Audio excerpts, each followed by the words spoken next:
I have no idea how we're going to get this all on film, but we have the IC-22S that we played with in a stream a while ago, plugged into the Shorecom SW102, which is then plugged into the cell wave dummy load, and we've got an MFJ power supply sitting over here on the side. What I want to do first is figure out what 724 means.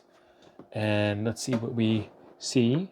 We are transmitting on 147.121 at 6.92 watts. That's on the high setting. If we switch that down to the low setting, 147.121 at half a watt, 0.53. You can see it in the upper right-hand corner here. And then there's this middle position, which puts out no power because you turn the transmitter off. Duplex A, simplex, duplex B. So duplex A, 146.521.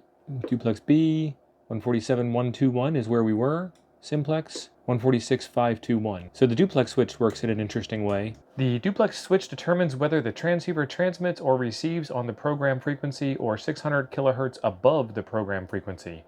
So it sounds like it's a three-position switch that does two things. Let's figure out how to get this programmed into the right spot. 146.521 on the meter. So we need to get that to say 521, I guess. This radio has the VIP42 modification in it, and that's why it works the way that it does, instead of modifying the pin diodes.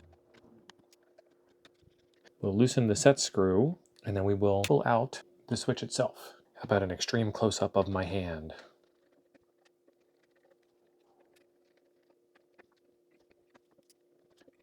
All right, we are looking for 146.521. Well, that's interesting. It starts at 601, and as you go around, it doesn't reach to 521. So let's look at 140.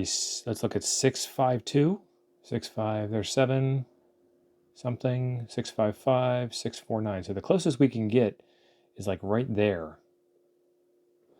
Let's try that. Somewhere between 49 and 55 would be 52. Okay, so now it says 631 on the dial, and let's see what it says, if it still says 631 up here. I did have to move it around a little bit, so it says 146.311 at 0.45 watts. Let's get this knob tightened down so it doesn't move any on us. And let's get some screws back into the screw holes to hold the dial in the right place.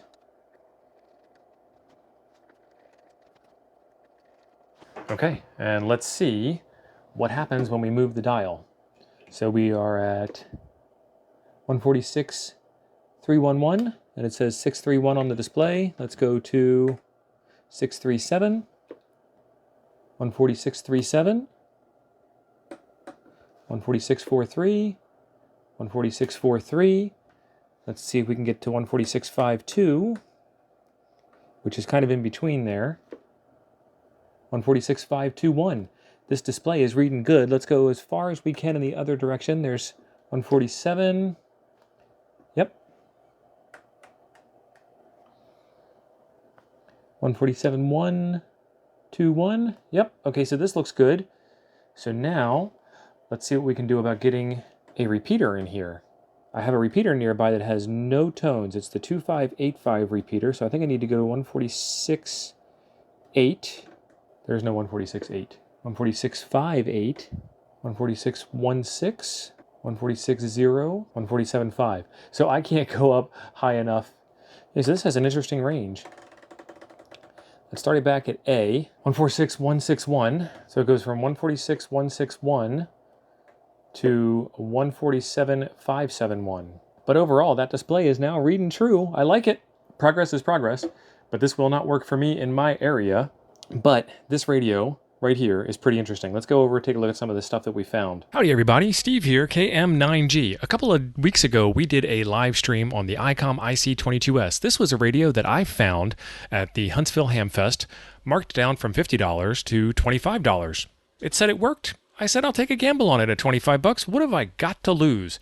And it showed up, and we all enjoyed a fantastic night of going down the rabbit hole on ham nuggets. If you haven't seen that episode, I will post a link to it up above. What we did find while we were there was that this thing has the VIP42 mod to it, which I just did a walk through the dial with you there. It gets us, instead of 22 channels that you have to modify with the pin diode board inside the radio, it gets you kind of what you would consider to be a VFO, which will get you a range of frequencies that the radio can listen to. I think it's still 22. I didn't do the math, but I think it's still 22 frequencies total, because there is another mod to get you up to another 40 plus frequencies on this thing as well. As a result of that, I can't open up any local repeaters. I can talk on 146.52, but there aren't a lot of people around here, and I can't go down to the APRS frequency.